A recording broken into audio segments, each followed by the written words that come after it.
Hi, I'm Ruban Selvanayagam from Property Solvers. Today we're talking about gazundering, when a buyer suddenly cuts their offer, typically right at the final stages of the sale. Unfortunately, it's more common than many people realise. According to today's Conveyancer, around a quarter of UK home sellers say they've been gazundered, often just weeks or even days before the contracts are signed. It's completely lawful in England and Wales because when it comes to the sale of a property, nothing is binding until exchange. But ethically, it's murky. For sellers who've packed up, made plans, or committed to their next move, a last-minute reduction can feel devastating. So let's dig into why gazundering happens, the tactics to watch out for, and more importantly, what you can do to protect yourself from it happening in the first place. So you've accepted an offer, everything is progressing, and you're preparing to exchange. Then suddenly your estate agent calls. The buyer's reduced their offer by £10,000. They say they can't proceed otherwise. By this point, you've already paid for searches, legal work, surveys, maybe even booked removals. Emotionally, you've moved on. So what do? Walk away and start again, or reluctantly accept the lower offer? That's the horrible dilemma thousands of sellers face every year.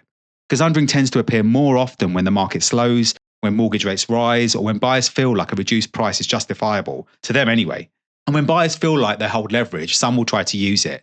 Working in the industry since the early 2000s, we've heard every excuse: shifting sentiment, last-minute advice, or sudden doubts. But the truth is, in many cases, it's simply a negotiation tactic. A way to push the price down because the buyer believes the seller is too far down the road to walk away. Now, to be fair, not every price drop is underhanded. There are legitimate reasons buyers sometimes reduce an offer. A collapsing chain is the big one, particularly in London, the South East, and other higher value markets where several interdependent sales can fall apart if just one buyer pulls out. Occasionally, a survey may flag something significant, or a solicitor may uncover a genuine legal issue, but those findings usually come much earlier in the process. And that's the key point. When concerns are raised early, you can have a sensible grown-up discussion. When a price drop lands right before exchange, after inquiries are complete, and everyone's geared up to move, that's when it crosses a line. Far too often, gazundering is simply opportunism. So how do you avoid being gazundered? First, price realistically from the start. If a home is pitched too high, it lingers. The longer it lingers, the more nervous buyers get, and the more tempted they are to take a swing at the price later on. Second, use an estate agent who qualifies buyers. Not every offer is equal. Your agent should be checking for proof of funds, a mortgage or decision in principle, the chain position, financial stability, and why the buyer is moving. A shaky buyer at the start is usually a shaky buyer at the end. Third, keep the transaction moving. Momentum kills doubt. The slower things drag, the more time the buyers have to get cold feet or look for excuses to renegotiate. Your estate agent, solicitor, and mortgage broker should be pushing inquiries and other matters forward, as well as chasing progress every week.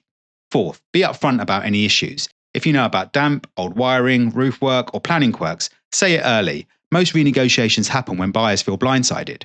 Fifth, maintain some leverage. Even after accepting an offer, you don't make it look like the door is completely shut. You don't need to do more viewings, but keeping one or two warm buyers in the background sends a clear message. You're not stuck and you won't tolerate games. Sixth, set expectations early. Make it clear from day one that the price is agreed subject to survey, not subject to last-minute nerves or opportunism. Buyers usually behave better when the boundaries are clearly defined.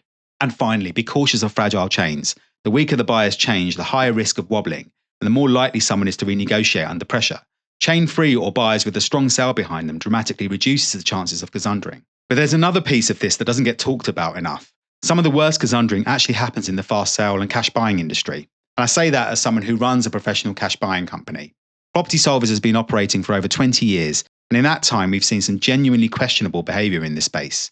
There are firms that deliberately gazunder vulnerable sellers, people facing repossession, divorce, inheritance complications, or urgent time pressures. They start with a strong offer, promise a quick, hassle-free sale, and then right before completion slash the price, sometimes by 10, 15, or even 20%. They know the seller often doesn't have the time or headspace to start again, and whilst it falls within the law, it's exactly the sort of conduct that's tarnished this part of the market.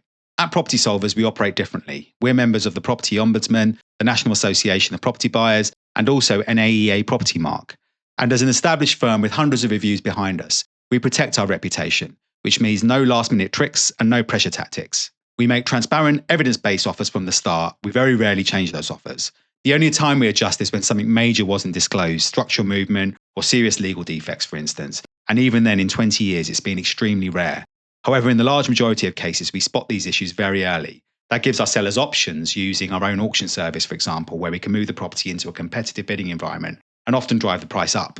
We buy properties for refurbishment, investment, development, and long-term rental, so our margins are built in up front. There's no need for last-minute tricks. Trying to gazunder someone might win a bargain in the short term, but it undermines integrity in the long run. And that's not how we operate. So what can you do if you're gazundered? First, don't panic. Ask the buyer to put their reasons in writing.